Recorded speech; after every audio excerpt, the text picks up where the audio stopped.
Syracuse now has Villari in the gun with Price to his right, two receivers on each side. Villari claps and looks back at the line, takes a snap, running up the middle, busts outside past the 35, down near the 30 for a first down. And it's hard to respond after just a horrible start to a half, but Syracuse doing a nice job here. They're at the Georgia Tech 31. Still down 21, 2 minutes into the third. If that first drive wasn't must-score, Charlie, this one certainly is. Villari in the gun. He sends Braden Davis, the quarterback, from right to left. Two receivers stacked up on the left side. Allen to the left of Dan Villari. Takes the snap. It's a throw backwards to Davis. He's a quarterback who could throw it. Throwing down the left sideline. Trying to make a grab was LaQuinn Allen, who was nearly intercepted at the goal line by Clayton Powell Lee. Went out of his breadbasket and falls harmlessly to the ground. Syracuse tried to get tricky and instead almost gave up the ball for the second time. There is a flag on the play, though. Allen had to come back to that ball, so you have to wonder if it's something in the area of a PI. It's on Syracuse. It is on Syracuse. The microphone for the rest was not working, but it is a 5-yard penalty. Ineligible receiver downfield for Syracuse. Got caught up in their own trick play. Lack of execution once again from the Cuse. Two receivers stacked up to the far side, two receivers to the near. Villari in the shotgun with Price to his right. Reed gives the snap. Villari screen pass outside the numbers. Allen, he's tackled at the line of scrimmage. It's Amari Harvey with the tackle at the knees. And that'll now bring up 2nd and 15.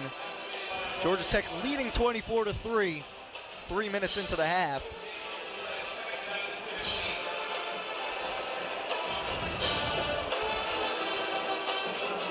Jawan Price in the gun, empty set. Sends LaQuinn Allen from left to right, takes the snap, hands it off to Allen. Allen past the line of scrimmage, jets forward towards the 25. He gets around there, but that's still 4 yards short of a first down. That's a big pickup, though, because you're back at 2nd and 15, and you turn it into 3rd and 4. Very manageable here for Cuse. Very manageable. And even if you don't get it, I think you'd have to go for it anyways. So you can take this as a 2-down type of approach. Well, they were going to run it anyways, right? Yeah. Villari, 5 yards behind the center. He has Allen to his right, two receivers on each side of the line of scrimmage. Villari sends a man in motion from left to right. It's Jones. So now it's trips to the near side, one receiver by himself on the far side. Running out of time, 2 seconds on the play clock. Villari gets the snap off, straight run up the middle. He's breaking out to the 15, dragging defenders to the 5, and finally taken down at the 3. That is grown man strength out of Dan Villari, and he gets the Syracuse orange to the 4-yard line. Villari showed the physicality a week ago against Pittsburgh. Said he felt a little banged up, but he was going to recover. And once again, just bigger, stronger, not quite faster, but he'll just carry tacklers for a ride. Syracuse attacking the right end zone, looking to find pay dirt for the first time today. 1st and goal from the 5. Villari in the shotgun has a running back to his right, two receivers, one on each side. Takes the snap, bounce to the outside. Villari stiff arms, flag on the field. Villari to the pylon, reaches out, gets in for the touchdown. But the back judge did throw a flag. We gotta wait to hear what that was.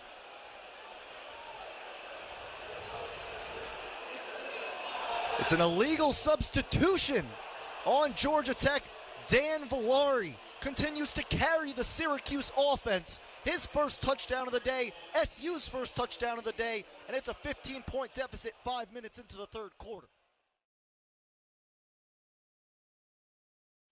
Syracuse emerges from the huddle with Fair, Wood, Rice, Woolley, and Burrows. NC State, it's Brooks, Rivers, Cox, Hayes, and River Baldwin. Fair inbounding from the near baseline, loops it over to Wood on the baseline. Dribble handoff back to Fair, right wing.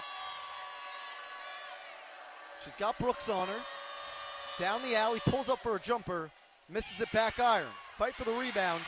It's to Madison Hayes. Hayes over to Rivers. As NC State goes from right to left. Rivers on the left wing, guarded by Woolley. Lobs it up to the top of the arc, Brooks. Over to Hayes, and swung to the right wing, Rivers. Bounces it to Baldwin, has it poked away, and Elena Rice ends up taking it for Syracuse over to Fair, who attacks the right basket. Bounces it backwards to Woolley, right wing, Wood a jumper. Missed it back iron. Rebounded by Baldwin.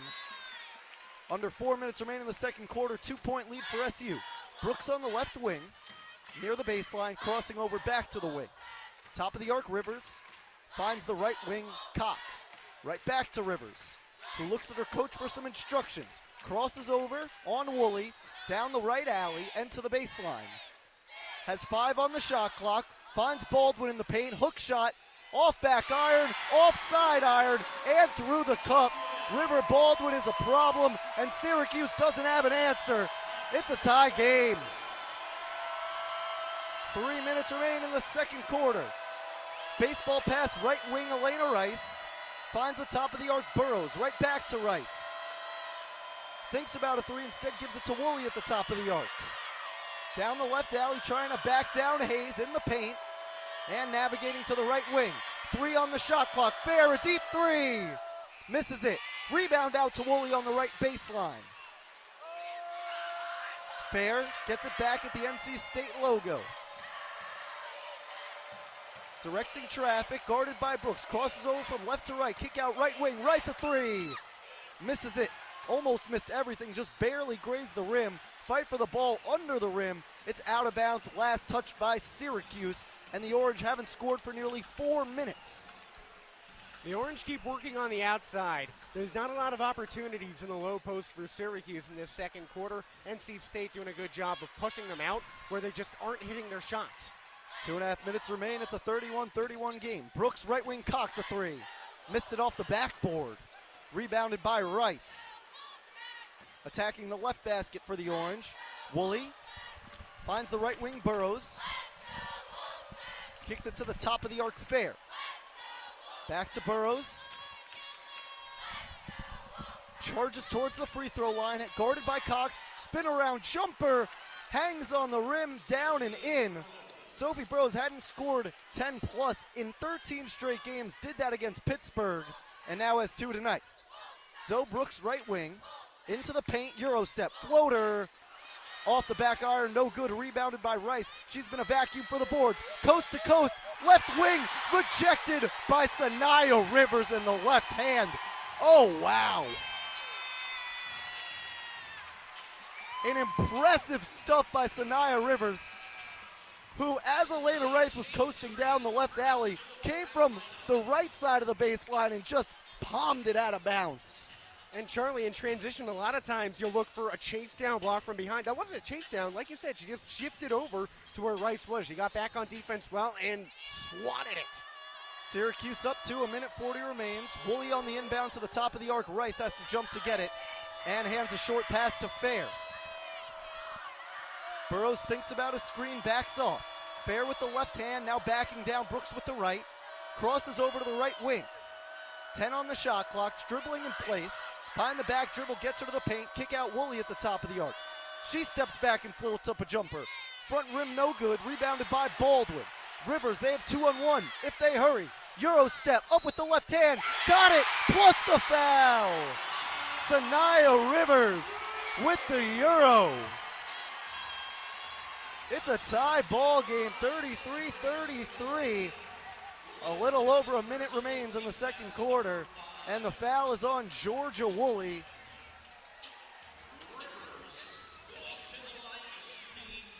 That'll be the second foul of the day on Woolley, and the 5th on SU. Rivers' first free throw, rims in and out. River Baldwin the rebound, Rice pursues it, and it's a jump ball. It'll be Syracuse's ball. The possession arrow points their way with 1:10 left on the clock. Georgia Woolley takes her first seat of the day, Jesse.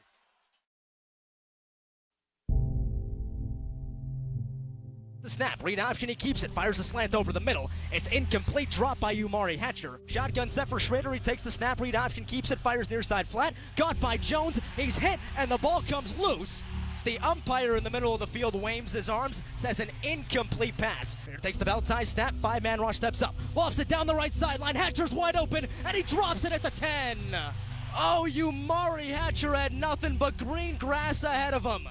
Those were some of many Syracuse drops in its first game without Oronde Gadsden, who is out for the year with a foot injury. Dino Babers has a rather simple fix to the problem. Catching the ball would be great. In all seriousness, replacing an all-ACC performer during the season is very difficult. Syracuse.com's Brent Axe thinks there's a very logical new number one, and he's been on the roster for quite a while. Alford's a big target. He gets open. He had a great camp.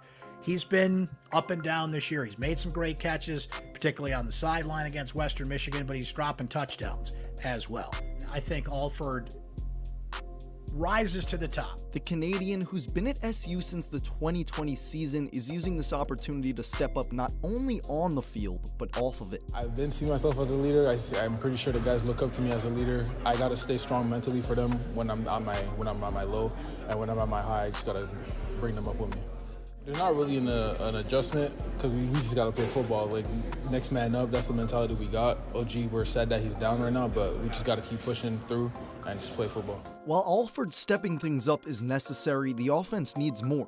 Babers believes SU has the tools to get it done. I think that the receivers have been really working well to get open. There's been some mishaps, but I think they're bouncing back week after week, and I think they're gaining confidence. Another receiver SU could lean on, Isaiah Jones, who's made some very big plays this season and is not new in impressing the SU coaching staff. Here it is, Schrader, three-step drop, turns, now rolls to his left, he's looking to throw. He fires to the right side, Isaiah Jones wide open into the end zone, touchdown Orange. Isaiah Jones is electric. He gets open. He had that high-flying catch against Western Michigan right in front of the end zone. I love his mentality. He had an injury situation last year, and before that, you had Michael Johnson, the wide receivers coach for Syracuse football, telling Dino Babers he's the best receiver on the team. Not mentioned yet is the redshirt freshman leading the Orange in receiving yards. It's called by Donovan Brown, past the 40, 45, 50, 45, 40, in between the numbers and hash on the near side, 20, 15, 10, touchdown Syracuse. He has that fine line between cockiness and confidence.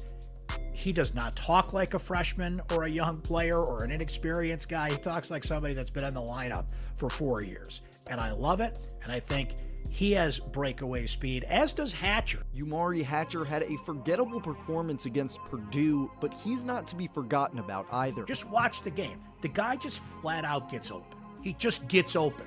He dropped a touchdown against Purdue. The good news is he's finding separation.